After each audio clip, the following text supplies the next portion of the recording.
Molweni mabako wethu. Side salifumana ithamsanqa nenyweba yobasonyathela kulo mhlaba wembali. Sinobishop wethu apho zawuthi azichaze obekekileyo indoda enkulu. Apha ngasekhohlo kum sinabantu bebandla abahloniphekileyo abaphuma enkonzweni. Kule ndawo simi kuyo ke simi apho ke ubishop azasicacisela uba siphi kule ndawo kwakwenzeka ntoni na. Sinikele kuwe mntana omhle. Mna ndingubishop uBL Mba. Ndingumhlali weKlisi.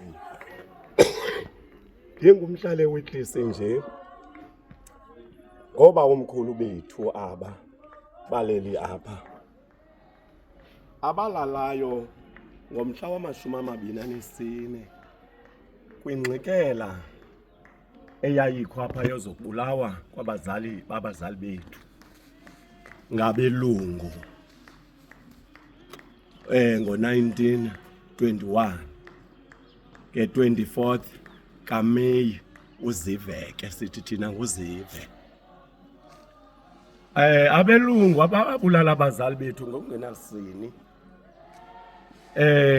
Apha ngobawo bethu ababelapha kwelithafa babelelapha zibabetha bekwelithafa imbumbulu zabelungu amapolisa ayekhokelwa nguKolonel Truther. Abanye bethu amaxhego ethu alapha likhona ingcwaba elingapha engcingweni kwakusithiwa ke lona xa libizwa lelembokotho ebomvu abantu ababesebatsha balelele phaa ingcwaba labo liphaa phantsi kwentaba leya sithi ke sikusengcingweni. iMaxine yayimi apha kule ntaba. Abazali bethu bathe belapha ke xa begqiba ukuthandaza zatsho imbumbulu zababetha bathi waca kula mathafa.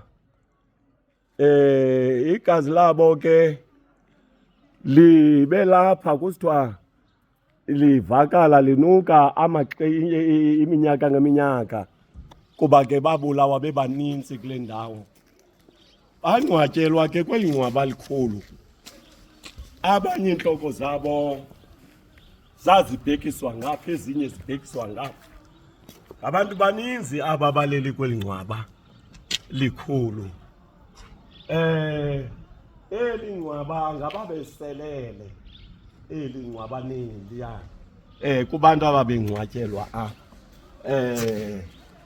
Bengcwatywa nabo kabuhlungu kuncanyiwe. Abelungu bebaqhuba ngemva omkhulu bethu. Ndifuna ukuthi ke yiloo ntlekele ke le yenzekayo apha eNtabelanga ngalo mhla wama-24.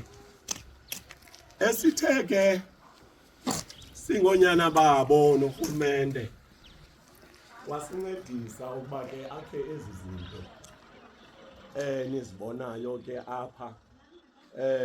Le project ize norhulumente we-Eastern Cape edibene ke no-national kwezinye ke indawo.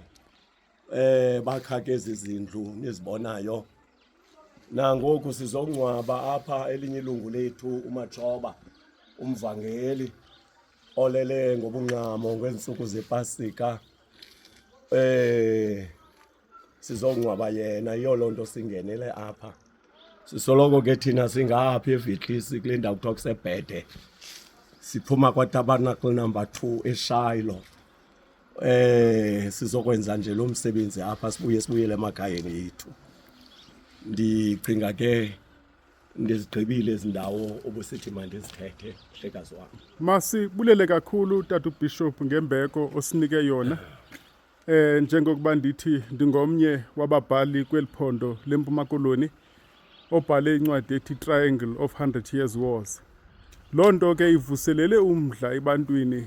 Ndamane ndibuzwa into yoba Dr. Classy ingaba uthini ngesi siganeko sibuhlungu sasenzeke eBhaluko ngoba asikho phaa ezincwadini zakho. So size apha ke ngenxa yentshukumo nesikhalo sabantu abafunda izincwadi zethu. Besifuna ubuza ke mntana omhle into ba kulonyaka ngoMeyi mhlawumbi ingaba ikhona into ezakwenziwa apha mhlawumbi size apha uzokhumbula uba kaloku into ebaluleke kakhulu le uke usixelele.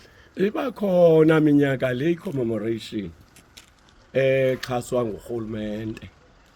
Iye yenzeke ke emva kwesasiganeko se-24 njengokuba balala oba umkhulu ngo-1924 ngo-1921 nge-24 kaMeyi emva kuba iphakathi evikini 24 leyo kaMeyi senziwa ke ngemini zecawe uhlawelanga siye sikole yona ke kwenza uba wonke umuntu nongumphangeli abekho siba khona isikhumbuzo nje kungasaze salonyaka kuba ndingena calendar inoba sizawubani kodwa ke siba around apho kula 24 kaMeyi. Masibulele kakhulu umfundisi wam sisithi ke sawuthetha uba ngaba thina singenza galelo lini na lokuvuselela lembali. Siyabulela kakhulu.